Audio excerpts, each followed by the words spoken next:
On the evening of March 27, 1937, a 20-year-old woman named Veronica Ronnie Gideon walked alone down a dark street in New York City. She hugged herself against the early spring chill as she made her way to the home of a man she barely knew. Ronnie's boyfriend had left for the Easter weekend to visit his family, so he had asked his best friend to keep an eye on Ronnie while he was away. That friend had invited Ronnie to his place for dinner and then an evening of drinking and dancing. And that's where Ronnie was headed right now. She was feeling a bit nervous, but also excited, and she was wearing one of her favorite outfits, a pretty blue tea dress. Ronnie thought it was pretty funny that her boyfriend was so worried she might cheat on him that he had basically set her up on a date tonight himself. Sure, a second man was going to join Ronnie and her boyfriend's best friend, but that just meant Ronnie would be out on the town with two men that were not her boyfriend. And they planned to stay out at the bars until they closed at 3 a.m. But even if she didn't admit this, Ronnie did understand why she made her boyfriend nervous. She was totally gorgeous, with a bubbly personality and a quick sense of humor. She also had a modeling career that was really starting to get her noticed, too. In fact, recently, she'd started to think she could actually become a famous model. Only a few days earlier, the latest issue of Inside Detective magazine had hit newsstands all over the city, and there on the cover was Ronnie herself. In the photo, she looked terrified, with one arm shielding her face and the other covering her bare chest. The picture was supposed to illustrate an alarming story called Party Girl, about unmarried young women who like to drink and have premarital sex until they all get sent to jail for immorality. In the 1930s, true crime magazines that featured barely dressed young women in danger were enormously popular, and Ronnie had appeared on several covers with headlines like "Pretty but Cheap" and "I Am a White Slave." But the real Ronnie was nothing like those pictures. She liked to go out and have a good time, but she wasn't wild. She had only been in love one time, when she was 16 years old and she eloped with a family friend named Bobby Flower, but that marriage ended disastrously after only a few weeks. And for many nights after that breakup, Ronnie felt heartbroken about losing Bobby, and she'd write about him in her diary until she fell asleep. And now, 4 years later, despite having a new boyfriend, Ronnie wasn't actually looking for love. She was just looking to have fun. And what better place than New York City, Ronnie thought as she stepped off the curb to cross Fifth Avenue. And at that moment, a yellow taxicab zipped by close enough to make Ronnie jump back and jolt her out of her daydream. And then, after collecting herself, she looked up and she could see she was just a few blocks away from Steve's place near Central Park. Steve's neighborhood was way more fashionable than Ronnie's. Ronnie still lived at home with her mother, Mary Gideon, in a tiny fourth-floor apartment near the East River. Ronnie found her home to be pretty depressing.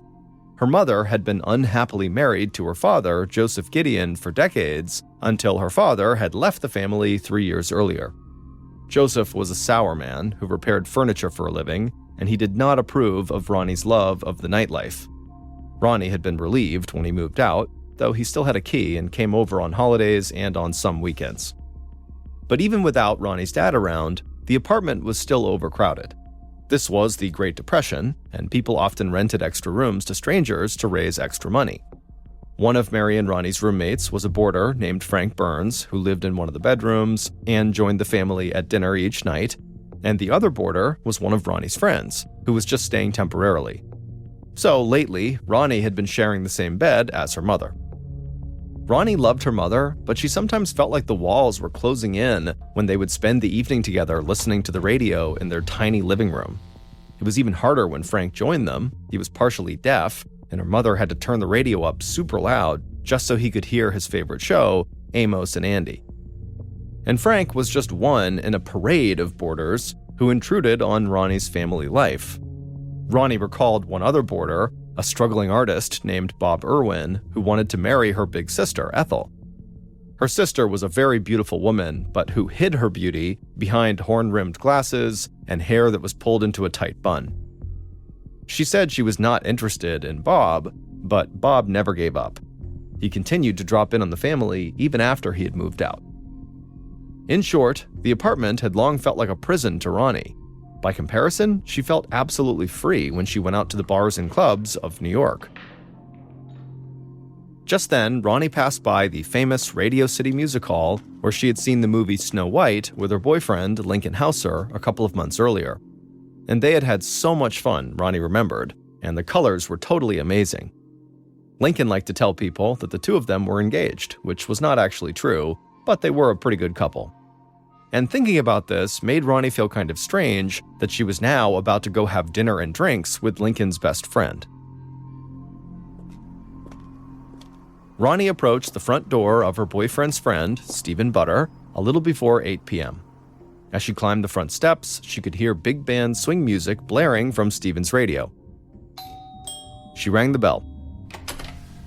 Moments later, Stephen, who was dressed in a sharp pinstripe suit complete with a pocket handkerchief, opened the door and welcomed Ronnie inside with a theatrical bow. This was going to be a fun night. For the next 6 hours, Ronnie lost herself in the evening with Stephen and his other friend. They had planned to go bar hopping, but they were having such a good time dancing to the radio music while drinking gin and beer that they just stayed at Stephen's place until quite late. Stephen expected Ronnie to make them dinner, but she wasn't offended. The kitchen was considered women's work in those days, so Ronnie made a pasta dinner for all three of them.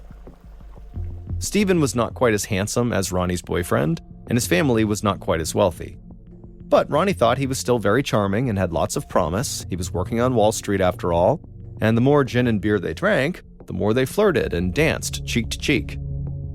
Finally, at 2 a.m., Stephen's other friend called it a night and went home, but Steve and Ronnie decided their night was not quite done. They threw on their coats and they headed for the Monte Carlo Bar and Grill, which was on the way to Ronnie's apartment, for a few more gin highballs. As Ronnie swallowed her last sip of alcohol, she thought about how her night might have turned out if she'd listened to her mother. Mary had wanted Ronnie home to help in the kitchen. Tomorrow was Easter Sunday, and they were expecting guests, Ronnie's sister Ethel and her husband, as well as their father. But Ronnie had secretly slipped out the door for the evening while her mother was still out shopping for the pork loin and green beans. Ronnie felt guilty, but not too much. By the time Steve escorted Ronnie back to her apartment building, they were leaning on each other to keep from falling down. But they both knew that since Ronnie was dating Steve's best friend, they shouldn't let things get romantic. So instead of a goodnight kiss, Steve offered to escort Ronnie to church the next morning for Easter Mass at 10, and she happily said yes. Ronnie let herself in the main building door and began climbing the 4 flights of stairs to her apartment. She was a little dizzy from all the booze, but she felt lighthearted. Steve had been a good companion for the evening, and she was glad that she'd see him again in the morning. Ronnie walked in the door of her apartment at about 3 a.m., trying to be extra quiet so she didn't wake up the people inside, which included her mother and one of the 2 boarders named Frank. As for the other boarder, which was Ronnie's friend, they were out of town. Ronnie quietly ducked into the bathroom near the front door and undressed down to her slip. She took off her makeup and washed her face and hands. She brushed her teeth and then brushed her hair. And then finally, she was ready for bed, and so she tiptoed to the dark, silent bedroom where she and her mother slept. As she entered the bedroom, Ronnie couldn't see or hear a thing, not even her mother's breathing. And then suddenly, a hard object struck Ronnie in the face. It stunned Ronnie far more than it hurt her, but she was so terrified and confused, she didn't move an inch. And then a second later, a man's hand came out of the blackness and squeezed around Ronnie's throat and then shoved her roughly onto the bed. "Please don't touch me," Ronnie managed to croak in little more than a whisper, but the man just squeezed tighter. The next morning was Easter, and Ronnie's father, Joseph Gideon, woke up feeling totally hungover inside of the little room he had been renting since he separated from Ronnie's mother, Mary. But despite Joseph's throbbing headache from all the beers and shots of alcohol he had drank the night before, Joseph was actually in a great mood. He was going to have dinner with his family, and he and his estranged wife, Mary, had big news. After 3 years of separation, they were actually going to give married life another try. Joseph could not wait to tell his 2 daughters. Joseph slapped on his fedora hat and whistled as he walked the few blocks from his rented room to his wife's apartment, arriving a full half an hour before his 2:30 p.m. invitation. Not wanting to be rude by showing up early, Joseph found a payphone and called Mary, but no one answered.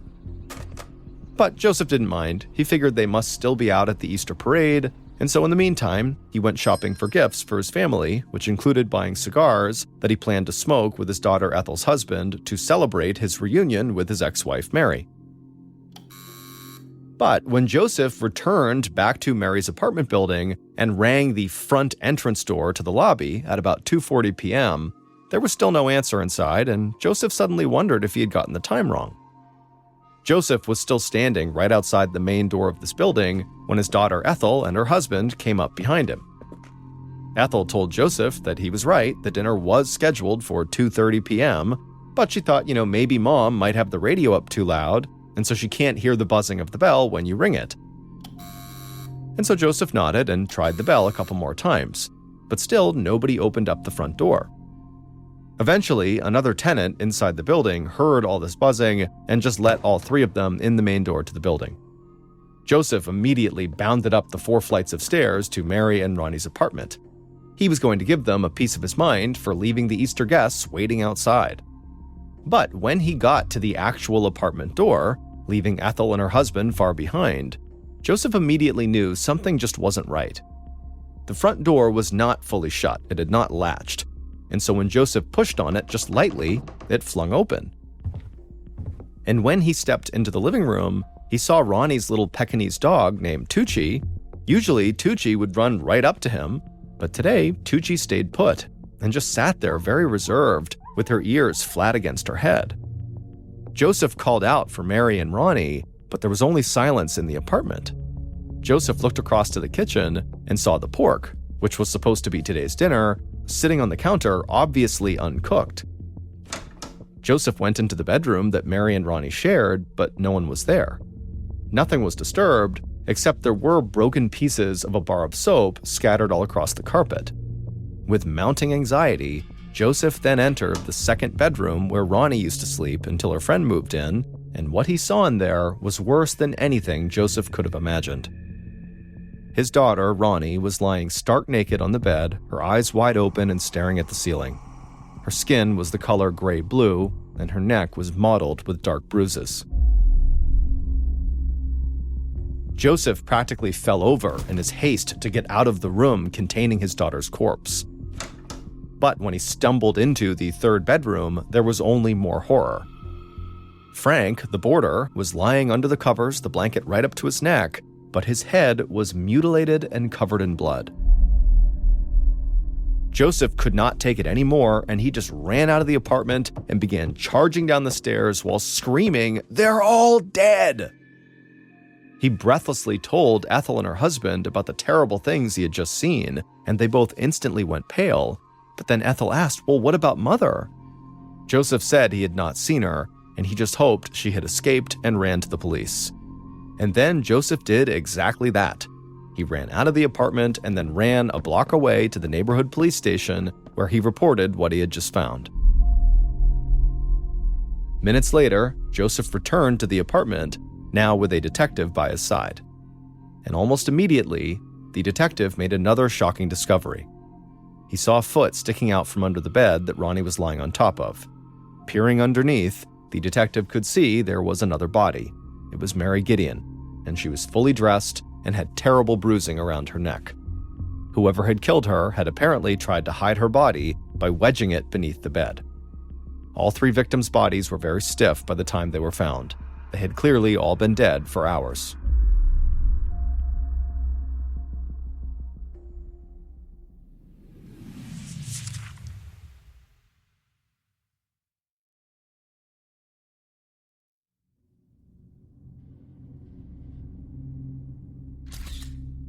By late Sunday afternoon, a small army of New York detectives, led by tough guy Assistant Chief Inspector John A. Lyons, had descended on Ronnie and Mary's apartment, and the flashbulbs of crime scene photographers popped in every room as they recorded details of the gruesome murders. The detectives found a single gray Swede glove in Frank's bedroom, likely left behind by the killer. They also found Ronnie's torn silk panties behind the headboard where her body lay, suggesting it was her assailant who had removed her clothes, either before or after killing her. Aside from the corpses, though, the apartment seemed totally undisturbed. This was not a robbery. The killer came specifically for these people. Inspector Lyons concluded that the boarder, Frank, one of the victims, was probably killed first as he slept. Someone had stabbed him 11 times in the head, likely with an ice pick. His skull was nearly caved in. Both Ronnie and Mary had been strangled to death by someone's hands, and Mary, at least, had put up a fierce fight. She had bruises all over her knuckles. The detectives could not say for sure if the women had been sexually assaulted, but it seemed fairly obvious to Inspector Lyons that they must have. However, he would leave it to the medical examiner to confirm that detail. One other thing stood out to Inspector Lyons as he puffed on a cigar and watched another detective give Ronnie's dog a belly scratch. Why didn't the neighbors hear anything whilst 3 brutal murders were committed in the middle of the night? Tucci was the type of nervous little dog that barked incessantly at strangers, but apparently Tucci had not made a sound at all, or had just been so quiet that neighbors were not woken up by the dog. But to Lyons, the implication here was clear. Whoever committed what would soon be known as the Easter Sunday Massacre must have known this dog well, so much so that the dog did not bark when they saw this person. The next day, the murders made the papers. In New York, there were newspapers that warned of a, quote, sex fiend that was on the loose in the city and that he would surely strike again. The media really fixated on the fact that Ronnie was this beautiful model who was found in the nude, and so they eagerly printed these photographs from Ronnie's modeling work where she was in various states of undress. By coincidence, Ronnie had been murdered exactly 1 year after another sensational murder just down the street. A delivery man had snuck into the apartment of writer Nancy Titterton and then assaulted her, strangled her, and left her tied up naked in her bathtub. Now, the Titterton murder seemed to be happening all over again, the newspaper said. One newspaper said that all American women were now in danger from the rising wave of sex murders. Locksmiths reported a sudden increase in lock sales to men eager to protect their women from predators. Inspector Lyons felt his blood pressure starting to rise as he read the morning headlines while he finished his breakfast. A story about the murder described Ronnie as being this prize beauty who was slaughtered by a sex-crazed lunatic who was still on the loose. To Lyons, stories like these just made his job harder, whipping up public fears and putting pressure on the police to find the killer faster, which he felt just encouraged sloppy detective work. Just then, as if on cue, the police commissioner himself called Lyons. And he told him to take as many detectives as he needed because solving the Easter Sunday Massacre was now the department's top goal. By the time Lyons set off for police headquarters that morning, he had a plan to employ 75 detectives who would talk to everyone who lived near the Gideons, and they would talk to anyone who knew the Gideons over the past few years. This would be one of the biggest criminal investigations in New York City's history. And Lyons would make it clear to his massive team of investigators that they should not hesitate to get rough with people if they had to. One of the first people brought in for questioning was Ronnie's father, Joseph Gideon. At 4 p.m. that Monday, Joseph Gideon reported to the same neighborhood police station where he came running to plead for help the day before. This time, though, he was trailed by a gang of reporters who were shouting questions at him while he remained grimly silent. Joseph expected to be treated as a grieving loved one, but the police treated him like a suspect from the start. They fingerprinted him and made him empty all his pockets to be sure he had no weapons. Then they relentlessly grilled him with questions for 12 hours as detectives took turns trying to get Joseph to break down. But over the course of this interview, Joseph only grew more ornery. Joseph had an alibi. Well, sort of. He had spent Saturday evening drinking at a bar and playing skee-ball with some other people who could confirm he was there. But by the time his daughter and his ex-wife were killed sometime after 3 a.m., Joseph was sleeping off the bender in his bed with no witnesses. One detective called Joseph a liar for saying he had nothing to do with the heinous crime, so Joseph called the detective a liar right back. Police eventually had to let Joseph go at about 4 a.m. on Tuesday because they had absolutely no evidence that he had done anything wrong, but they weren't quite done with Joseph. When Joseph went to his furniture repair shop to open up for the day a few hours later, he found 5 detectives waiting for him. They immediately seized the long needles that Joseph used for working on upholstery to see if maybe they matched the wounds on Frank Burns' head. Now, Joseph complained very bitterly to police. He couldn't even do his job. Reporters who had been tailing Joseph saw him blow up at the police, and they immediately crowded around the little upholsterer. And this time, Joseph shocked them by saying really horrible things about his dead wife and daughter. He said that his daughter, Ronnie, was wild and willful and that she loved to tease men. Maybe one of them had finally killed her for it, he said. When one of the reporters suggested that the killer could be someone romantically involved with his wife, he scoffed. He said that his wife was so cold that men, aside from him, probably would not find her attractive. As Joseph was talking to these reporters, he showed no sign that he was actually grieving the loss of his family. Instead, he just seemed really, really mad.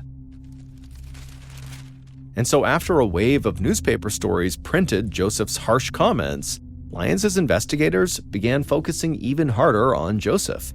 He certainly seemed unfeeling enough to potentially have killed his own family.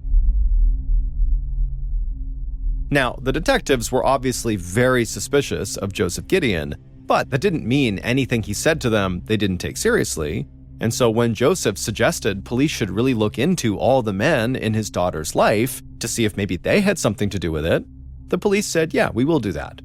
And so the police tracked down all the men who had dated Ronnie over the years, or Ronnie had been close to in some way, starting with Stephen Butter, the man that Ronnie had been with the evening right before she had died, the best friend of her boyfriend. Stephen had gone to pick up Ronnie for Easter Mass, as they had planned to, on Sunday morning. But when he got there, just before 10 a.m., no one answered the buzzer. And so Stephen went back home, perplexed, and he kept calling Ronnie periodically throughout the day until 3 p.m. when a detective answered the phone. The detective told Stephen they needed to talk to him right away, but didn't say why. By the time Stephen got to the police station an hour later, he was so nervous he was visibly shaking. But when police began speaking to him, he didn't really add much of value. Stephen didn't even know Ronnie was dead until he got to the police station. All Stephen could say was that Ronnie was a, quote, swell kid, and they had a, quote, swell time together. Lyons pretty much immediately dismissed Stephen as a suspect, but Ronnie's social life left investigators with plenty more men to talk to, and Ronnie had some seriously complicated relationships with men. When Ronnie's boyfriend, Lincoln Hauser, spoke to detectives at his home, he alternated between praise for Ronnie as a sweet church-going young woman and slammed her as a party girl who often stayed out all night and loved to, quote, play the field with other men. Lincoln admitted that he worried his girlfriend would cheat on him when he was away, but he trusted his friend Stephen to keep an eye on her for him, which is why he had set them up to hang out that night. But Lincoln would say, despite the quarrels they had in their relationship, he loved Ronnie and was absolutely devastated by her death. Also, Lincoln had a solid alibi. He was 50 miles away with family when Ronnie was killed.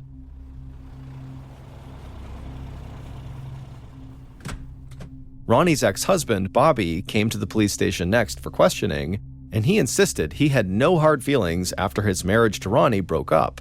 He said they were both too young to be married, and they stayed friends and even got together once in a while.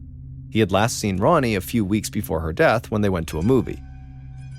At some point, Bobby would tell Detective Lyons that he really hoped they would find the murderer and send him to the electric chair. So far, Ronnie's love life had not produced much in the way of a suspect. Of all her partners, Bobby was probably Lyons' best bet, given the failed marriage, but both Bobby and Ronnie seemed to have genuinely moved on from each other. Then, one of Ronnie's closest friends suggested that police take a look at a sometime chauffeur named George Frenchy Guéret, who previously rented a room in Mary and Ronnie's apartment. He was an eccentric man who wore his chauffeur's uniform even when he wasn't working, and he spoke in a heavy French accent. But behind his kind of goofy, harmless exterior, Frenchy had a criminal record. Most importantly, according to Ronnie's friend, He had fought with Ronnie's mother, Mary, over money.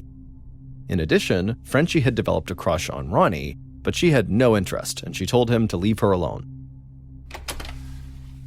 Two of Lyons' detectives visited Frenchie at his rented room a few blocks from Ronnie's apartment. There, they would find 2 bloody handkerchiefs, which Frenchie blamed on nosebleeds. Frenchie did have an alibi, saying he had spent Easter weekend at a buddy's apartment, but when the detectives visited that apartment, they found no less than 4 ice picks, including one that appeared to be blood-stained. By Monday afternoon, the late editions of the newspapers were speculating that Frenchie had committed these murders, perhaps with the help of the friend he stayed with that weekend. Police quickly arrested both men. But a police analyst determined that the stain on the ice pick seized by police was not blood, it was rust. And they had no other evidence to connect Frenchie and his friend to the murders, and so Lyons reluctantly let them go. At a crowded press conference on Tuesday, 3 days after the murders, Lyons showed serious frustration from the 3 days of nonstop investigating with little to show for it. He admitted that detectives were, quote, in the dark about who killed Mary, Ronnie, and Frank. There was one very small bit of good news, though. The coroner reported that there was no physical evidence that either woman was sexually assaulted. Maybe the killer was not a sex fiend after all. And so the detectives decided to redouble their efforts on looking into Ronnie's father, Joseph Gideon.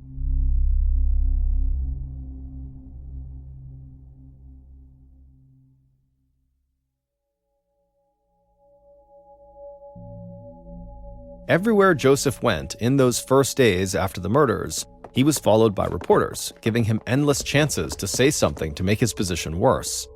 He knew that he was under police scrutiny, but he boasted to reporters that the police could not break him, and he flew into a rage when reporters questioned his whereabouts at the time of the killings. Adding to public suspicions, the walls of Joseph's shop were covered with French postcards featuring naked women, and he admitted to a fondness for erotica. One newspaper said that Joseph suffered from, quote, queer animal desires that prompted him to leave his wife. Maybe, the newspaper speculated, Joseph was driven by some perversion to kill his own family.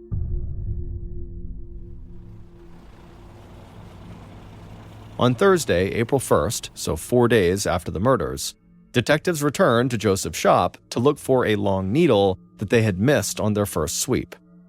They had already confiscated most of Joseph's tools, but a sharp-eyed upholsterer who did not know Joseph, who just happened to see a picture in the newspaper of all of Joseph's equipment that had been confiscated, told police that it looked like one needle was missing. He said it was a foot-long, quote, regulator with a very sharp point that every good furniture restorer would have. And police knew this tool was plenty big enough to have been the weapon that killed Frank Byrne. Newspapers immediately started running with the story, referring to the missing needle as the Gideon death needle, but the detectives would never find it. However, in their search for this other needle, they would find something else very unexpected in Joseph's shop, an unlicensed, loaded .38 caliber revolver hidden in a corner. Since Joseph had previously told police that he did not have a gun, they had now caught him in a lie. When one of the detectives phoned Assistant Chief Inspector Lyons with this news, he was elated. Now, Lyons said, they had Joseph Gideon right where they wanted him. Lyons ordered his men to start trailing Joseph wherever he went, just like the reporters were doing. They were going to allow Joseph to attend the funeral for his wife and his daughter, but that didn't mean he'd be going alone. Lyons told them to give Joseph a police escort so that a law enforcement officer was never more than an arm's length away.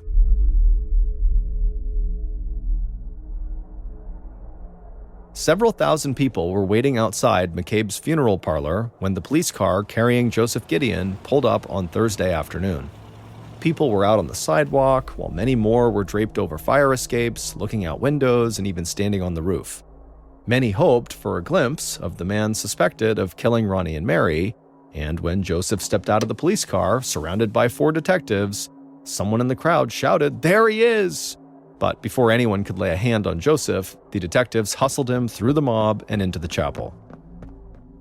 There, Mary and Ronnie lay side by side in open caskets, surrounded by flowers, many from Ronnie's male admirers, as well as artists that she had worked with. The chapel was absolutely full, but only a handful of people actually knew the victims personally.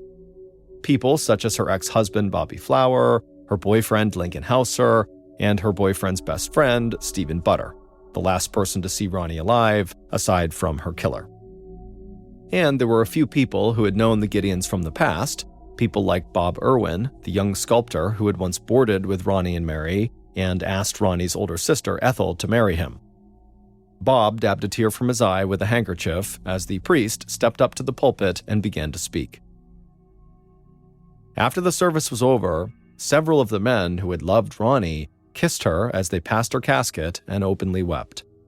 As for Ronnie's father, Joseph, he would keep his composure inside of the chapel, but when they all made their way out to the cemetery, he would break down in heavy sobs as he watched his daughter and ex-wife lowered into the ground. As he wept, his other daughter, Ethel, ran over and gave him a hug and cried with him.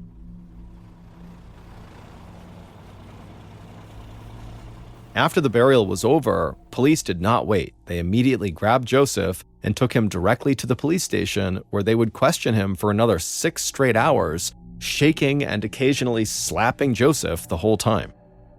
Despite Joseph's emotional display at the cemetery, detectives still strongly suspected he had killed his own family members, and if they pressed hard enough, he would confess. But without that missing needle that apparently Joseph could have used to kill the boarder Frank, or some other physical evidence linking Joseph to the crime in some way, prosecutors were not able to charge Joseph with murder. And when Joseph continued to deny that he was the killer, the police went to their plan B, and they charged him with illegal gun possession and put him in jail for that. By early Friday morning, April 2nd, less than a week after the murders, jail guards were taking Joseph's belt, necktie, and shoelaces to prevent him from committing suicide. Then they led him to his cell. Joseph's mind was numb as he sat on his jail cell cot, staring up at the bare light bulb that lit up the cell.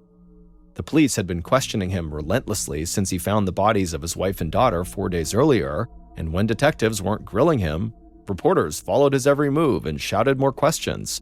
He had slept no more than maybe a few hours the whole time. For just a second, Joseph recalled last Sunday morning when he had been so excited to tell his daughters that he was getting back together with their mother. And now that was all gone. Then Joseph Gideon fell into a deep, dreamless sleep.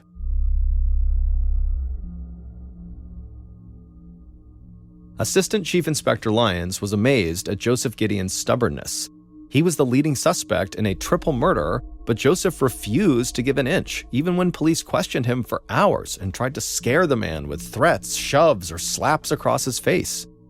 Lyons was hopeful that Joseph would crack after a few days in jail, but he knew that his team could not put all their hopes in just one suspect. After all, the case they had against Joseph was far from airtight. And one of Lyons' best detectives had found what looked like a pretty good piece of evidence pointing toward a different suspect, one that made it look like Ronnie's ex-husband, Bobby Flower, was not who he appeared to be. The evidence found was Ronnie's diary. The entries from 4 years earlier in 1933, when she married Bobby Flower, oozed with love for him. She would do anything for Bobby. He was her soulmate. This tracked with what Bobby had told police. But in 1934, Ronnie's diary entries took a dark turn. She started writing about how Bobby seemed to be stalking her sister Ethel.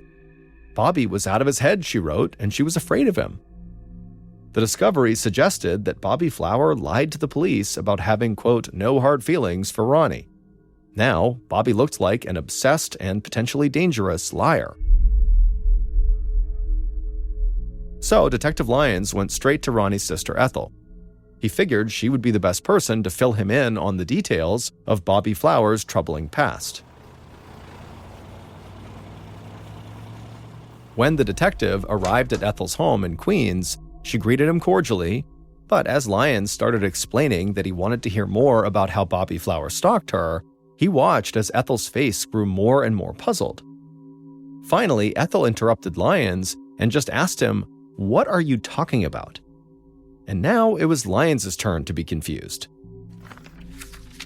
He pulled out Ronnie's diary and began walking Ethel through some of the entries. At first, Ethel just stared at the little book uncomprehendingly. But when Lyons started reading her the passages about how Ronnie was afraid of Bobby and how Bobby wouldn't leave the family alone, a light suddenly clicked on inside of Ethel's brain. She put her hand on Lyons' arm to silence him, and with big, serious eyes, she said she knew exactly what Ronnie was talking about. Inspector Lyons walked out of Ethel's parlor, reeling from what she had just told him, but clear about what he needed to do. He now realized that he had been completely wrong in his interpretation of the diary. Now he had to learn more about Bobby, a lot more. He immediately dispatched one detective to Rockland State Psychiatric Hospital in upstate New York to pull Bobby's medical records. And when Lyons saw what the records contained, he and his colleagues became increasingly alarmed at the kind of person they were dealing with. Bobby had a history of mental breakdowns and sudden explosions of violence dating back to when he was just 14 years old. Once he tried to amputate his own penis and ended up in a psychiatric hospital for a year and a half. In fact, he had just been released when he had met Ronnie. There was no time to lose. They needed to talk to Bobby right away. So they went straight to the boarding house where he was staying. Bobby wasn't there, but his journal was. In it, he ranted and raved about Mary and Ronnie and how they were the reason his relationship with Ethel had broken up. Meanwhile, other detectives have been going from store to store in the New York City area, trying to find who sold the killer the gray suede glove that was left behind at the crime scene. Eventually, they found a young clerk in a J.J. Newberry's department store who remembered selling the gloves to a man just a few short weeks before. And when this young clerk described the man, it matched the description of Bobby perfectly. Inspector Lyons now realized he had a new primary suspect, someone with a clear motive to harm the Gideons and who had been physically linked to the crime scene. Lyons had Ronnie's father, Joseph Gideon, released on bail from his firearms charges. He knew Joseph was not the killer, and early on Monday morning, April 5th, Lyons called a press conference to say that police now knew who committed the Easter Sunday massacre. And he passed out pictures of this new person to the gathered reporters. Soon, Bobby's face would be on the front page of newspapers all across America. Over the next 3 months, police heard dozens of rumors about where to find Bobby, but none of them panned out until late June, when a hotel employee in Cleveland reported that one of her coworkers looked exactly like Bobby. The man called himself Bob Murray, but she offered that it could be a fake name. Unfortunately, the woman decided to speak to this so-called Bob Murray person about his resemblance to the Bobby police were looking for, and it turned out it was Bobby. This startled him and gave him a warning that his cover was blown, and so Bob Murray jumped on the first Greyhound bus headed for Chicago, leaving the police empty-handed again. The media began to poke fun at the police's inability to catch their murderer, portraying him as this crafty fugitive who was capable of eluding a nationwide manhunt. But it was at this time, totally out of the blue, Bobby decided to just turn himself in. He figured that eventually he was going to get caught, so why not make some money first? He decided to call one of Chicago's big city newspapers, the Chicago Herald-Examiner, and sell his whole sordid story. On the evening of Saturday, June 26th, Bobby sat down with reporters to describe in detail his role in the triple murder 3 months earlier. But it would turn out this Bobby was not Bobby Flower, Ronnie's ex-husband. This was a very different Bobby. When Inspector Lyons had gone to Ethel's house with Ronnie's diary and started asking her about why Bobby Flower had begun stalking her, Ethel had been totally lost. Bobby Flower had been the love of Ethel's sister's life and had remained her friend until her death. But when Inspector Lyons started showing Ethel the actual passages of Ronnie's writing, it clicked for her and she realized Ronnie was talking about a different Bobby in her diary. Not Bobby Flower, but Bobby Irwin, the young sculptor who had once rented a room with the family and subsequently become infatuated with Ethel. And so the police had just confused the two Bobbies.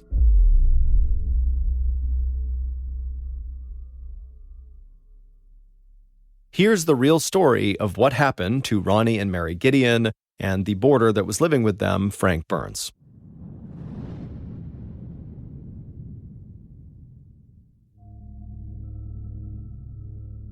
Bobby Irwin was a down-on-his-luck 26-year-old sculptor who the Gideon family had taken on as a boarder in 1934, 3 years before the murders. Ronnie had been 17 at the time and was still recovering from her failed marriage to the other Bobby. Ethel had been 21 years old and was building a career as a secretary after her own marriage had just fizzled out. Both sisters at the time were avoiding romantic entanglements. But Bobby Irwin, who called himself Bob, even though Ronnie referred to him exclusively as Bobby in her diary, was a confident guy. He was sure that one day he would be recognized as one of the world's greatest sculptors, and he thought Ethel was totally beautiful. He had even convinced Ethel to sit for him so that he could create a sculpture of her head out of marble. And the end product, Ethel's whole family agreed, was totally striking. The sculpture version of Ethel was both beautiful and peaceful. Her eyes were closed as if she was sleeping. While Ronnie had always thought Bob Irwin was very creepy, Ethel had actually found him very talented and charismatic at first. He would take her to art museums where he would tell her all about the great masters and how his own artistic technique, something he called visualization, would lead him to the top as well. Ethel enjoyed the outings, but when Irwin asked her to marry him one summer night as they walked on the East River waterfront down by the piers, she was floored. Ethel told Irwin no and said that she was already engaged to an aspiring lawyer. This would be the man that Ethel would later marry. She said she still wanted to be friends with Irwin, but Irwin was totally heartbroken. After that, living in the same house was very uncomfortable, and so Irwin moved out later in 1934. That had been the end of the story as far as Ethel was concerned, but the story was not over for Bobby Irwin. By March 27, 1937, the day of the murders, Bobby Irwin lived at a boarding house a short walk from Ronnie and Mary's place. He still hadn't made it big as an artist. That very day, in fact, he had interviewed for another job that did not pan out. And he blamed the failures of his life on Ethel. He decided he couldn't live with her being married to someone else, so he sharpened his ice pick and set out for the Gideon home. His plan was actually just to kill Ethel, but his plan was flawed. He didn't realize that Ethel did not live there anymore. She had her own place with her husband in Queens. No one was home in the apartment when Irwin arrived, so he waited on the sidewalk until Mary Gideon arrived. Mary was not scared of Bob Irwin at all. Despite his obvious pining for her older daughter, he seemed like a nice guy. So she let him follow her up to the apartment. Mary was tired and not eager to visit, but she was polite as Irwin pulled out his sketchbook and began to draw her.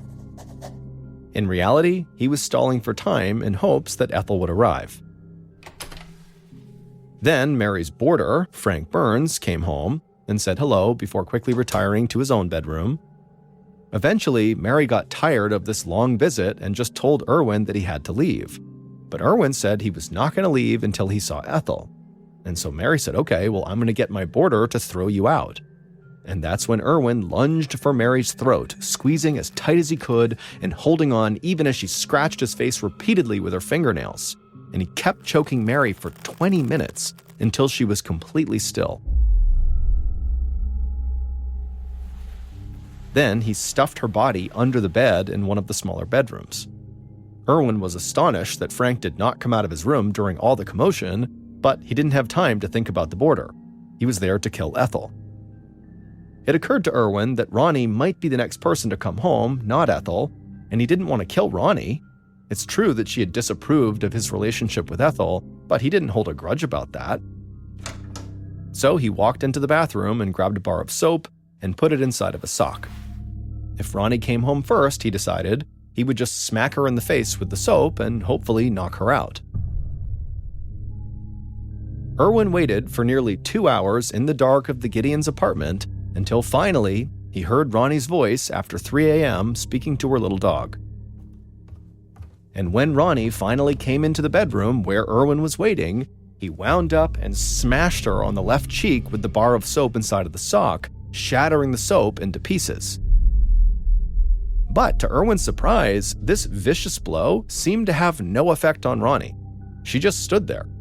So Erwin grabbed her by the throat and pushed her onto the bed. He would say that he did not want to kill her at this point, but she was just making it so hard. He tried to disguise his voice, hoping she wouldn't recognize him, but she spoke to him by name as he was grappling with her, and she told him he was going to get in trouble if he didn't stop. And this was just too much for Erwin, and so he would furiously choke the life out of Ronnie and then rip off her clothes just to make the attack look as degrading as possible. By then, it was after 5 a.m., Ethel had not come back yet, and so Erwin knew he just needed to leave. But first, he knew he had to get rid of Frank, the boarder. Now, Frank never came out during the 2 attacks on the women, likely because he was almost deaf and didn't hear them. But Erwin thought he just could not take any chances, so he crept into Frank's room and began stabbing Frank in the face with his ice pick again and again and again. Finally, after Frank was dead, Erwin headed for the door, his only regret being that he did not get to kill Ethel. The Chicago Herald and Examiner paid Erwin $5,000 for his confession. It was the most money Erwin had ever made in his life, but the cops arrested him before he could spend it. New York prosecutors said they would be seeking the death penalty, but Erwin would plead guilty on the eve of his trial and would be sentenced to 139 years in prison instead. Bobby Erwin would live in mental hospitals until his death in 1975. In the late 1800s, a deadly phenomenon was occurring in America. Fire departments were beginning to use these large safety nets that resembled these huge circular stretches of canvas to try to save people that were stuck in burning buildings. During a multi-story fire, these firefighters would show up and they would get out this big net and they would all take up positions around it, holding on to the edges, and then they would move it directly underneath one of the windows of the burning building, and then they would call out to the people inside to jump out of the window onto the net. And then when they jumped, the firefighters would make sure to maneuver the net to try to catch the person right in the middle, breaking their fall and saving their lives. However, the deadly phenomenon was that these people who were stuck in these buildings were more afraid to make the jump onto the net than they were of the fire. And so despite the firefighters' constant urges to please just jump, they would stay put and they would die in the fire. And so fire departments all over America were desperately trying to find ways to educate the American public about the relative safety of these nets, that certainly making this jump is a better bet than staying in an actively burning building. But despite their efforts, Americans were still staying put in these buildings and dying unnecessarily. In 1883, which was around the time of this deadly phenomenon, a diving instructor working out of Washington, D.C., named Robert Odlum, heard about this issue, and he thought to himself, if Americans just maybe saw someone make the jump successfully, they wouldn't be afraid anymore. And since Robert was a diving instructor and so was very comfortable jumping from heights, he thought, well, who better to make these demonstrations than me? And so, in collaboration with several Washington, D.C. fire departments, Robert began hosting these demonstrations where he would leap out of multi-story buildings onto the safety net. And very quickly, these demonstrations began attracting very big crowds, but not because they wanted the education of the event. They just wanted to see someone jump out of a building onto a net. It was like a circus act. And Robert, who was not expecting this to happen, found himself really enjoying the attention he was garnering. And so pretty quickly, he stopped doing demonstrations to show show off fire net safety, and instead began jumping off of huge bridges into bodies of water just because people thought it was awesome. He was becoming this celebrity in Washington, D.C. And soon, Robert began taking his show all over the country, basically touring to all these bridges all over America, and he would put out these flyers all over the city, encouraging people to show up to the bridge on the day of his jump, and then when he would get to the bridge, there'd be hundreds and hundreds of people cheering him on. But Robert's very unlikely and rapid rise to fame and fortune quickly spawned copycats. And in 1885, so 2 years after Robert had begun this jumping venture, his popularity was beginning to wane because he was no longer as unique. Before, it was really just him doing these jumps, and now he was kind of a commodity. And so, feeling desperate to become relevant again, Robert thought to himself, you know, I gotta do something that sets me apart from all the other bridge jumpers. I gotta do something that nobody else has done. That way I can once again become the bridge jumper. And it just so happened there was a bridge that had recently been constructed in New York called the Brooklyn Bridge that was massive. It spanned 1,600 feet from Brooklyn across the East River to New York City, and at its highest point, it was a whopping 130 feet off of the water. And so if Robert made that jump, he would actually set the record for the highest bridge jump ever. But by this point, bridge jumping had become popular enough that police had caught on to it and they had made it illegal, mostly to protect the bridge jumpers from themselves. And so anytime police saw advertisements for an upcoming bridge jump, they would show up to the location on the day of the jump in force and they would stop the jumper from jumping. And so Robert knew this, but he still needed to get the word out about this big Brooklyn Bridge jump.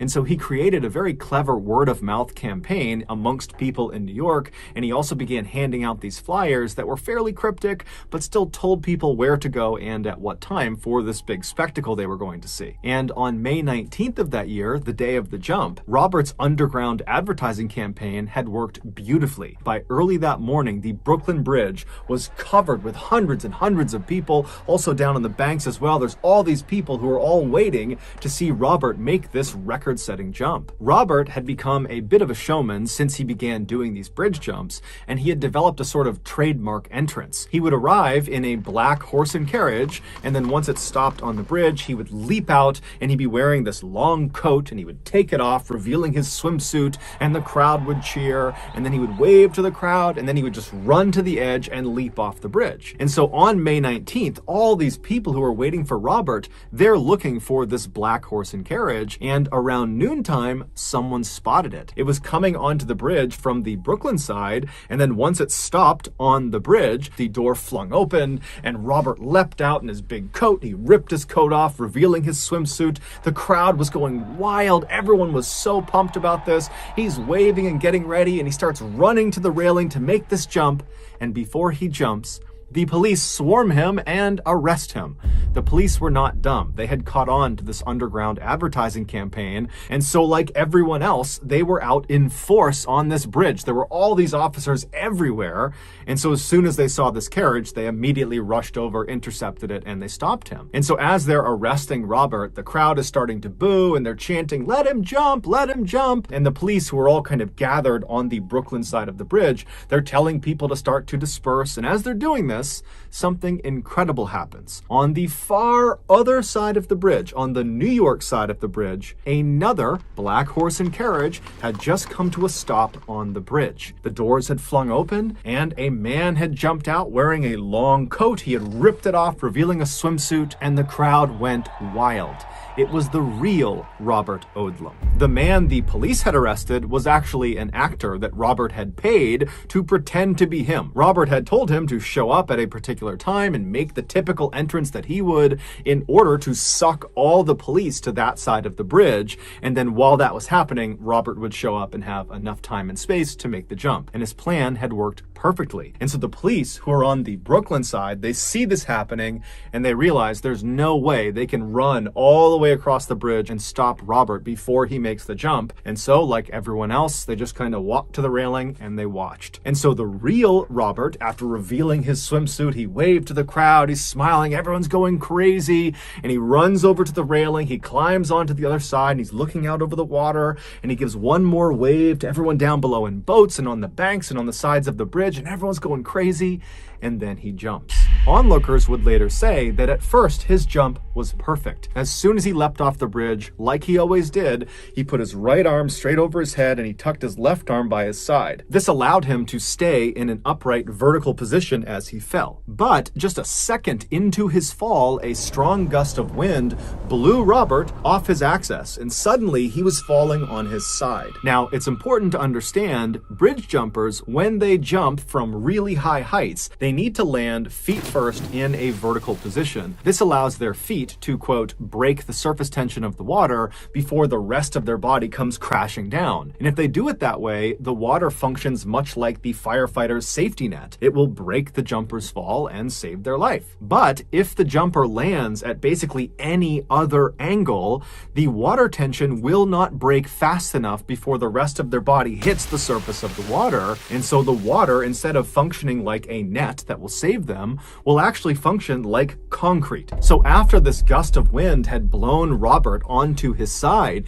he began flailing in midair to try to get himself back to his upright vertical position, but he couldn't do it in time, and so he slammed into the water directly on his right side. And when the crowd saw this, they figured something was wrong, but they didn't really know, and so everyone just kind of gasped and waited to see what would happen next. And they're looking, and then finally Robert emerges from the deep, except he's face down and he's motionless. And so some of Robert's friends who were on a boat below, they leapt into the water, they swam over to Robert, they pulled him back to the boat, they got him up on the deck, and when they looked at him, he looked awful. There was blood coming out of his mouth, he was barely conscious, and he would just say to them, "Did I make a good jump?" And then he would die. An autopsy would reveal that Robert's impact with the surface of the water had basically obliterated all of his insides. Amongst other things, his liver, his spleen, and both his kidneys had ruptured, and all of the ribs on his right side were broken. A year later, another bridge jumper named Larry Donovan would make the jump off of the Brooklyn Bridge and survive, setting the record for the highest bridge jump at the time. In 1978, 49-year-old Georgy Markov, who was originally from Bulgaria, was living in London and working as a reporter for the British Broadcasting Company, or BBC for short. Georgy had moved to London 6 years earlier, and in the early days of him being in the UK, he would always take a cab or a bus to work. But over the last couple of years, he had taken to walking to work. Not only was it great exercise, but he also just loved the scenery. In particular, he liked on his commute to stop on the Waterloo Bridge, this very famous bridge in London, where from that position, he had a beautiful view of the Westminster Palace on one side, and he had the iconic London Eye on the other, which is a very famous Ferris wheel. So on the morning of September 7th of that year, Georgy got up and he left his flat, and he began his typical commute into work. However, by the time he reached the Waterloo Bridge and was getting ready to take in the sights, it had started to rain, and Georgy did not have an umbrella.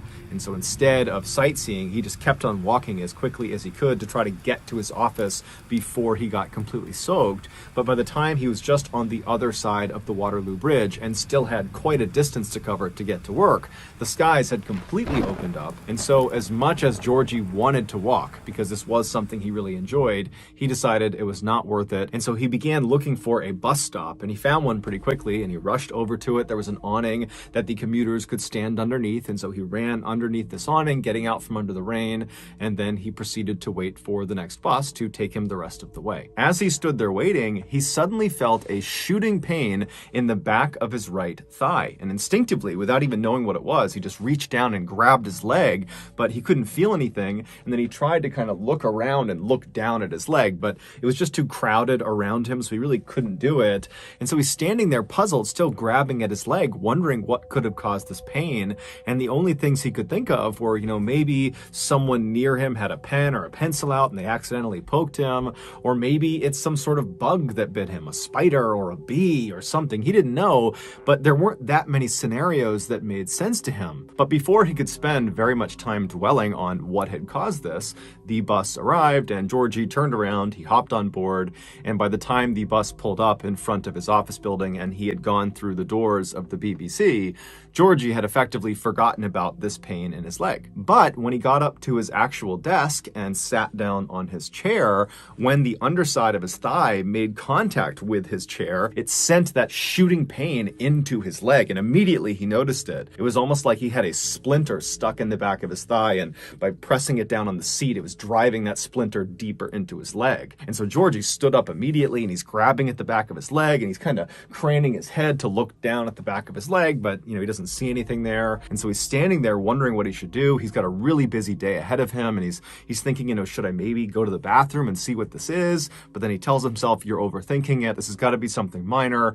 I need to get to work. And so he sat back down in his chair, being very careful with his right leg when he placed it down so as not to press too hard on the spot that hurt.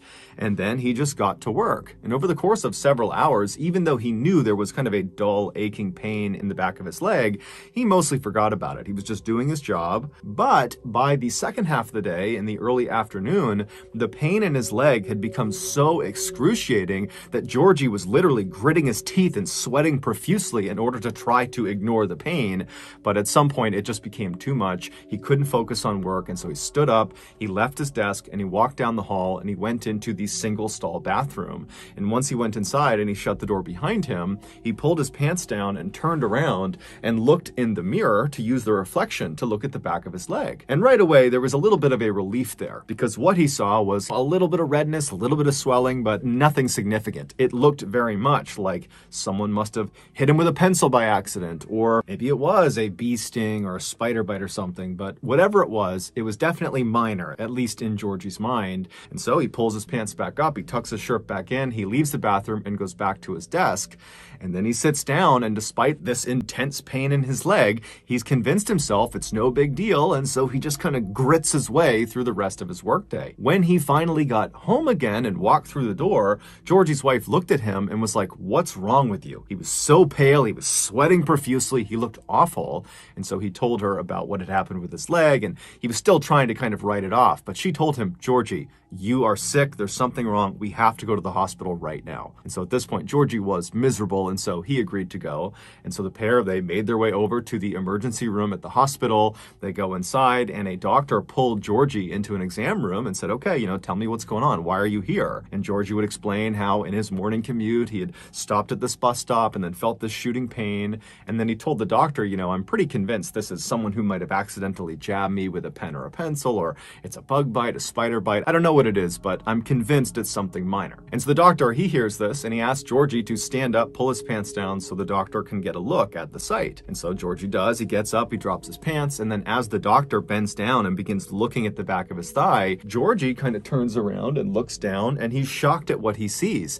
Even though he does not have a full view of the back of his leg, it's obvious that the swelling and redness on the back of his leg has grown exponentially. It looks totally horrible. And so after a couple of minutes of the doctor looking at the back of his leg, the doctor stands up and looks puzzled and tells Georgie, "Hold on a minute, I need somebody else to get a look at this." And so the doctor goes out into the main hall, he comes back with another doctor, and that doctor comes over, he bends down, and he looks at the back of Georgie's leg as well. And after the two of them kind of talk to each other and they're looking at the back of his leg, they stand up and they walk around and they're facing Georgie now, and they say, "Okay, this is going to sound totally weird, but when you were at the bus stop, before you felt the pain in your leg, was anyone around you holding a snake or a reptile?" I know that sounds crazy, but the mark on the back of your leg looks exactly like a venomous bite. So Georgie's like, "No, I didn't see anyone with snakes or reptiles. There was nothing out of the ordinary about what was happening around me when I felt this pain in my leg. We were all just standing there, and then I felt it in my leg. That was it." And so the doctors would tell Georgie that, they didn't really know what was going on with his leg. And so the best thing to do here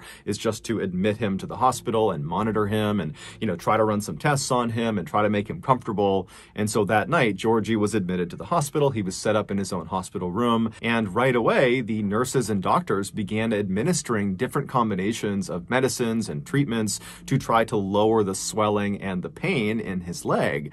But it just seemed like nothing was working. And so all night, his condition seemed to get worse, not better. And then the next day, when he woke up, his leg was much, much worse. It was extremely swollen. It almost looked like a balloon that had been completely filled. child. It was very red, and Georgie himself was also beginning to lose touch with reality. He had become convinced that someone had tried to kill him, and that was why he was so sick. And this delusion of his got so extreme that he was afraid of his doctors and nurses. And so it became a big challenge trying to help him because he was effectively fighting them off. By the next day, Georgie's condition overall had become critical. He was very clearly on the brink of death, and his mind was effectively gone.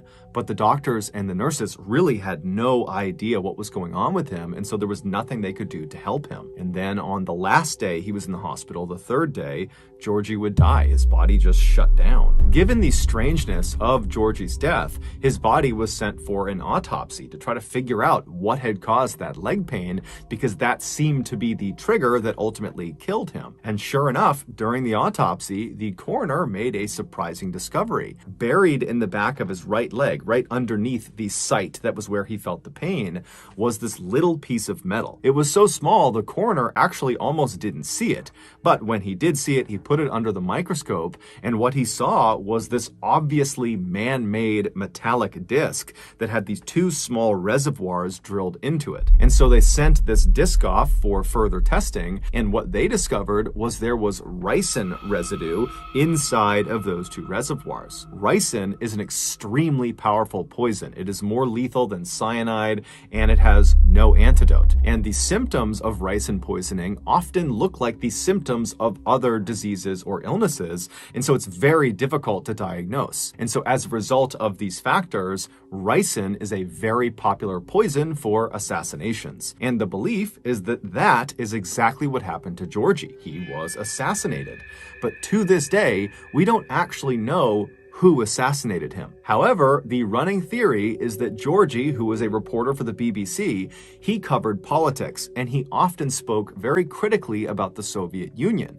And so this theory goes that the Soviet Union's intelligence agency, known as the KGB, they assassinated Georgie for what he was writing about. Adding credence to this theory, a former KGB officer named Oleg Kalugin, who was exiled to the United States in 1991, he claimed that he oversaw the assassination program that targeted Georgy Markov. He said what they did is they put this little tiny disc, that metal disc with the ricin inside of it, they put that at the tip of an umbrella, and they made sure the disc itself was fairly sharp. And then the KGB assassin with this umbrella simply followed Georgie on his typical morning commute, and then when he stopped at that bus stop, the assassin jabbed him in the back of the leg and then faded into the crowd. According to Oleg, those little metallic discs that had the ricin inside of them, they were actually covered with a thin layer of wax, and only when this disc had been placed inside of the target's body would their body heat melt that wax layer off, exposing the poison,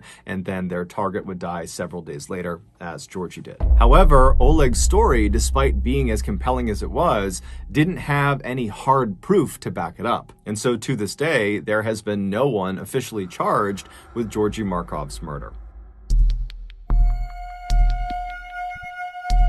In 2006, 73-year-old Sherman Sizemore was the definition of a man's man. He had spent the bulk of his adult life doing one of the most dangerous jobs in the world, mining for coal in West Virginia. And while he was a coal miner, he apparently had lost track of the amount of times he had nearly been killed from mine shaft collapse and gas leaks. Later on in life, after his kids had all grown up, he had retired from coal mining and become an ordained Baptist minister, and despite his harrowing backstory and burly, intimidating appearance, he was known to be incredibly gentle and very calming to his parishioners. He was also known to be an incredibly devoted grandfather, to the point where if there was a chance to spend time with his grandkids, he would basically throw all of his responsibilities out the window to do that. But in January of that year, something changed in Sherman. He went from being this pillar in the community to being a deranged, paranoid lunatic. It all started on the afternoon of January 19th. Sherman and his wife Ruby were sitting in their home alone on the couch, just kind of doing their own things, when suddenly, out of the blue,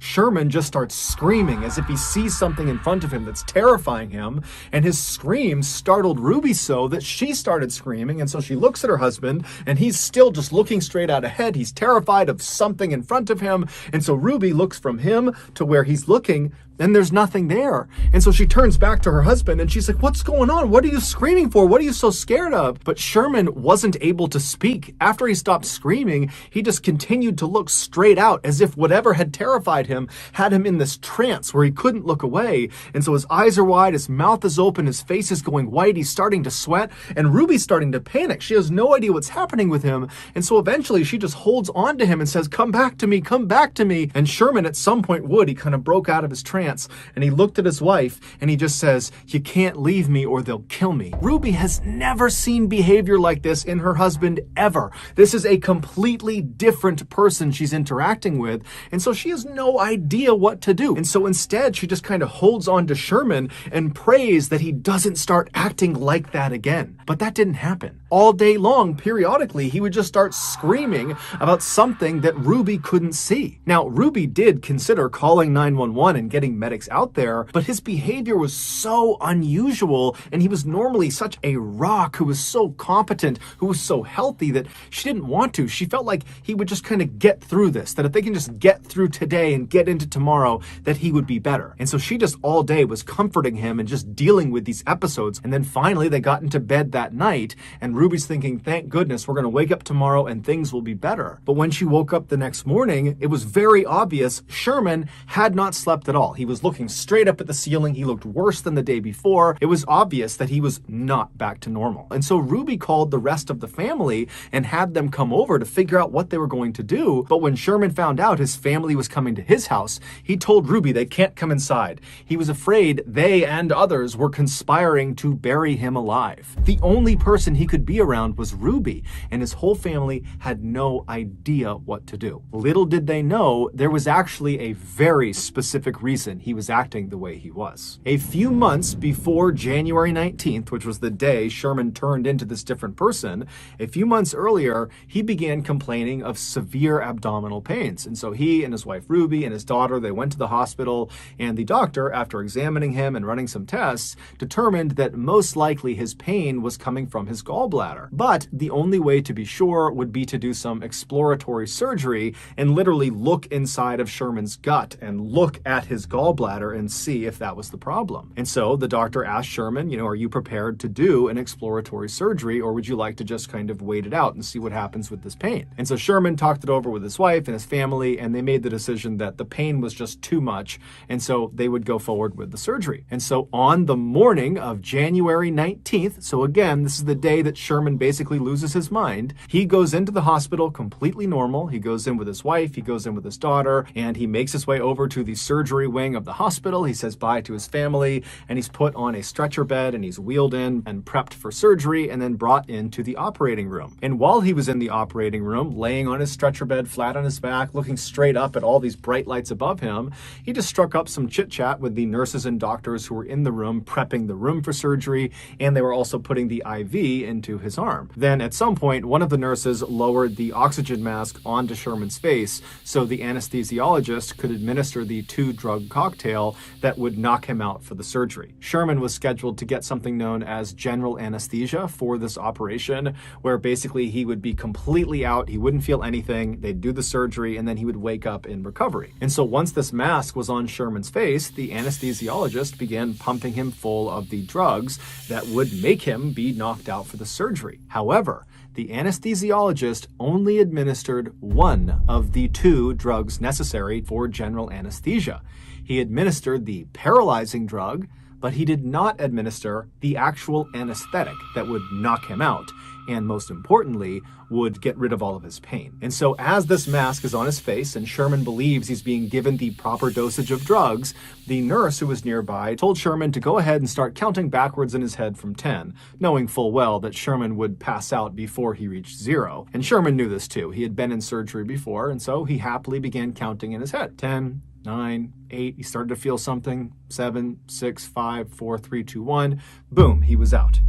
Except he wasn't. When he reached 0 in his head, counting down, he realized he had not passed out. He began taking mental stock of what was going on, and he realized he could completely feel his body, but when he tried to move his body, he couldn't. He was completely paralyzed. When he tried to make a sound, He couldn't, because his vocal cords were also paralyzed. The only thing he could move were his eyes. He could move them left and right.